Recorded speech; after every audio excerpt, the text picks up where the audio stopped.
Shalom, salam sejahtera di dalam nama Tuhan Yesus Kristus.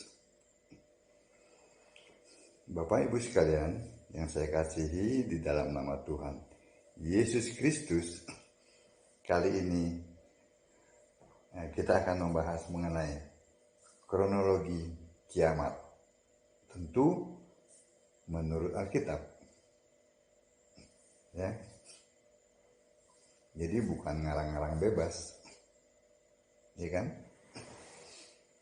Masalah para pendeta dan penganut di luar sana itu yang tidak paham. Ya. Itu saya bisa mengerti. Karena level mereka masih sebatas Allah pribadi. Satu pribadi beda dengan pribadi yang kedua, beda dengan pribadi yang ketiga. Itu saja 2000 tahun, hampir 2000 tahun ya. Itu aja. Makanya pada saat saya memberitakan tentang kronologi kiamat menurut Alkitab, mereka nggak akan pernah nyampe otaknya. Pikiran mereka tuh nggak akan nyampe. Mereka bingung. Ya kan? Hanya penyembah Yesus Kristus satu-satunya Tuhan Allah yang benar, Allah segala masa, sebelum segala abad, sekarang dan sampai selama-lamanya. Hanya para penyembah itulah yang dibukakan pikirannya oleh Yesus sehingga mengerti kitab suci. Bukankah Yesus yang mengilhami para nabi dan rasul untuk menulis kitab suci? Sebab itu hanya Dia saja yang bisa membuka pikiran sehingga orang-orang penyembahnya itu mengerti kitab suci. Ya. Lukas 24 ayat 45. Oke. Kita kembali pada tema kita. Ya, Bapak Ibu Saudara sekalian yang bersuka cita, sebab nama kita sudah tertulis dalam kitab kehidupan. Ya. Di Alkitab tidak ada kata kiamat. Ya, ini hanya mempermudah saja. Ya. Yang ada adalah lenyapnya langit dan bumi. Ya. Wahyu 20 ayat 11, Matius 5 ayat 18. Maksudnya lenyapnya langit dan bumi. Ini bumi yang kita diami. Ya. Itu bumi dan langit lenyap. Tetapi ada langit lagi di atas bumi yang sekarang ini. Di atas langit ada langit lagi. Jadi langit bumi yang sekarang ini lenyap. Tetapi di atas langit yang sekarang ini itu ada langit lagi. Nah, langit yang di atas itu tidak lenyap pada saat bumi dan langit yang kita diami ini ya lenyap. Ini kan tidak dipahami oleh para pendeta di sana, di luar sana. Kalau mereka baca, oh bumi dan langit itu lenyap, oh lenyap semuanya. Mereka tidak mengerti kalau di atas langit itu ada langit lagi yang tidak turut lenyap pada saat bumi dan langit yang sekarang ini lenyap. Ya kan? Nah, kita lihat. Itu pengantarnya tadi ya. Yang dimaksud lenyapnya langit dan bumi adalah langit dan bumi yang berbentuk bulat. Ya. Yesaya 40 ayat 22. Ya. Allah bertahta di atas bulatan bumi. Ini bumi yang sekarang ya. Peristiwa yang mendahului terjadinya kiamat. Ya. 1. Iblis dipenjara 1000 tahun. Ya.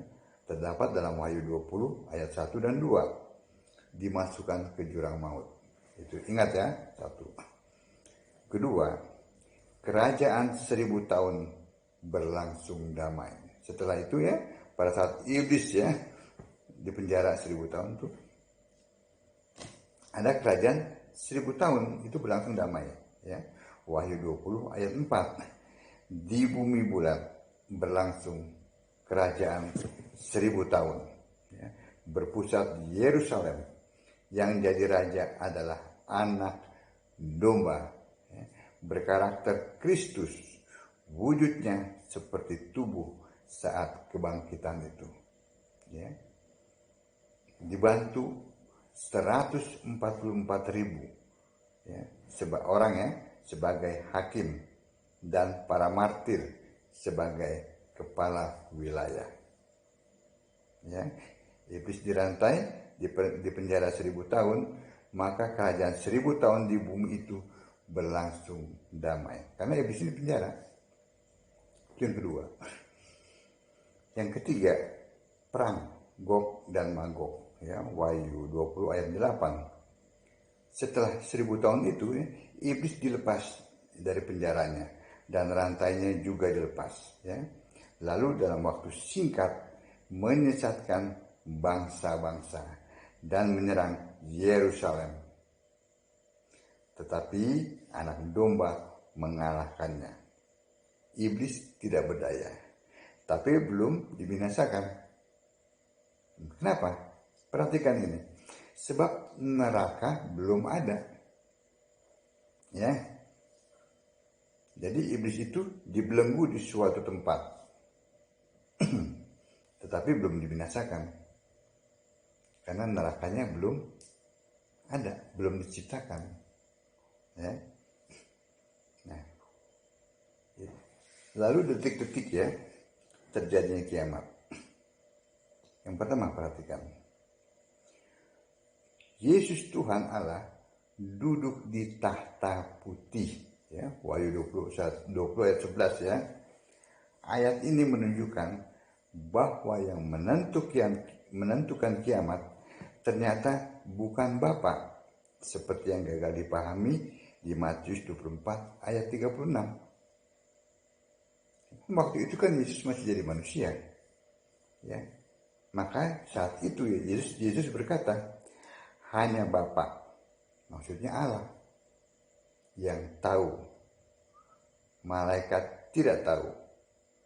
Anak pun tidak tahu. Maksudnya anak itu pada saat Yesus manusia. Itu kan disebut anak Allah. Ya.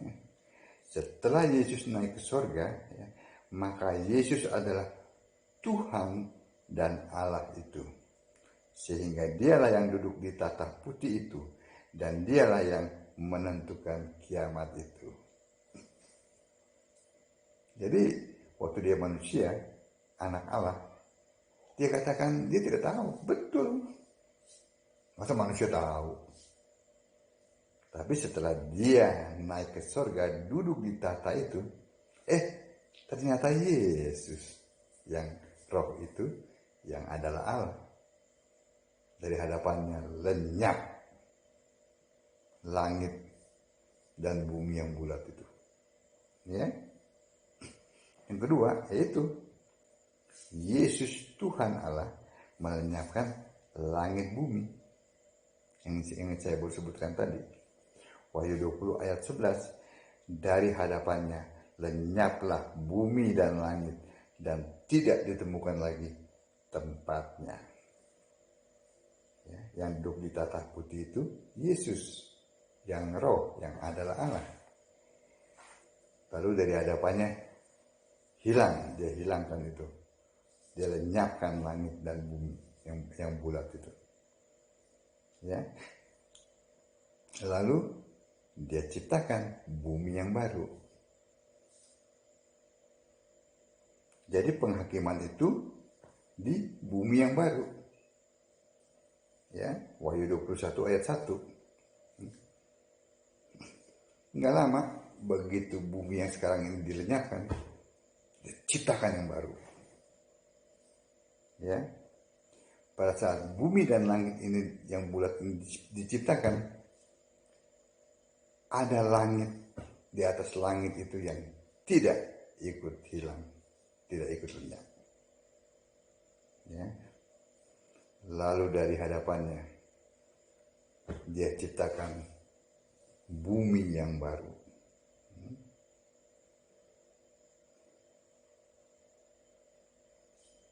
Langit dan bumi yang baru, ya. Termasuk ada penghuninya, yaitu manusia hasil ciptaan baru. Nah, disinilah ada lautan api. Di bumi yang baru inilah ada lautan api, yaitu neraka. Ya. Lalu Yerusalem, sorga itu, diturunkan.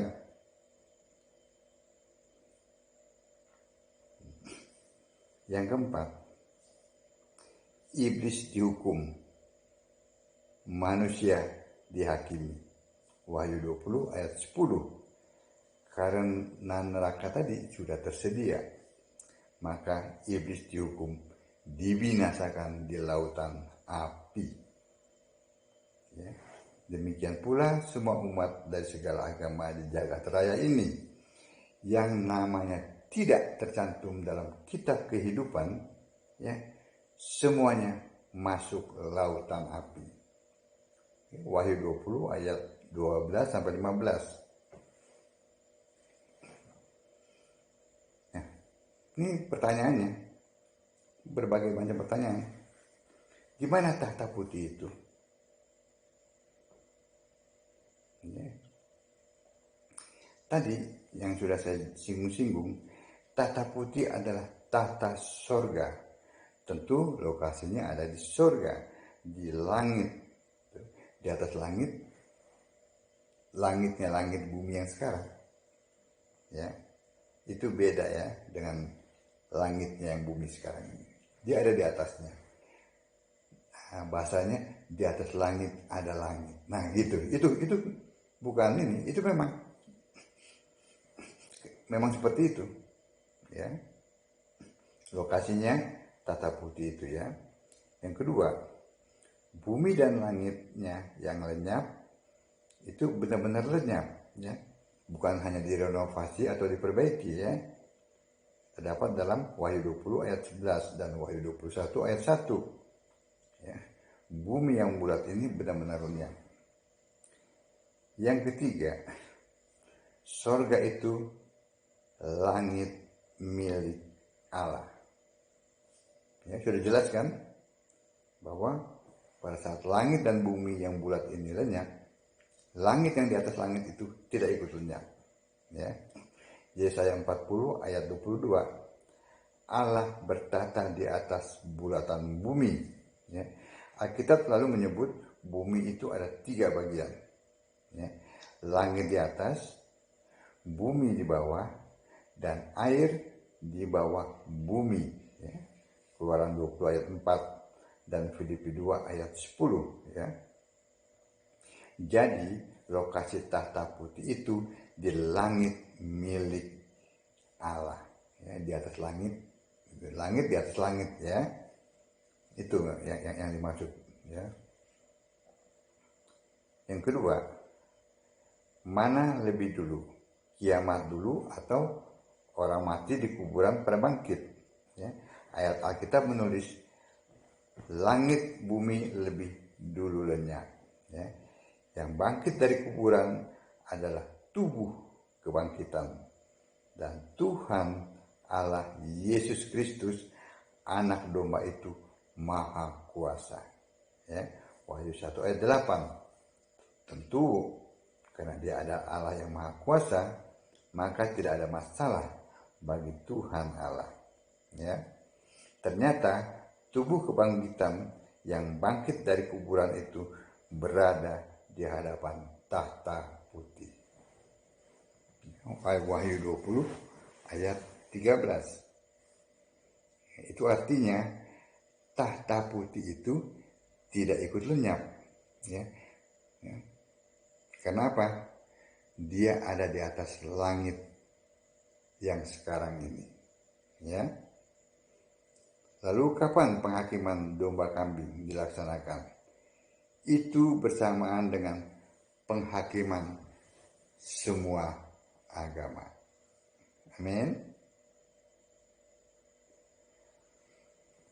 Jadi kalau para pendeta dan penganut di luar sana itu masih bingung, ya kita mengertilah.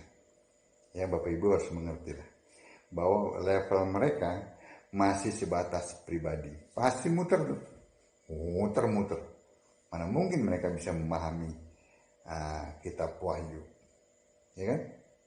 Bukti, itu memberi bukti. Allah itu 3 pribadi yang berbeda, tetapi satu hakikat, satu Allah. Nggak ada dalam kitab. Amin. Baca kitab, sembahlah Yesus sebagai satu-satunya Tuhan Allah yang benar, Allah segala masa, sebelum segala abad, sekarang dan sampai selama-lamanya. Maka Bapak Ibu akan selamat dan juga akan mengerti kitab suci. Salam.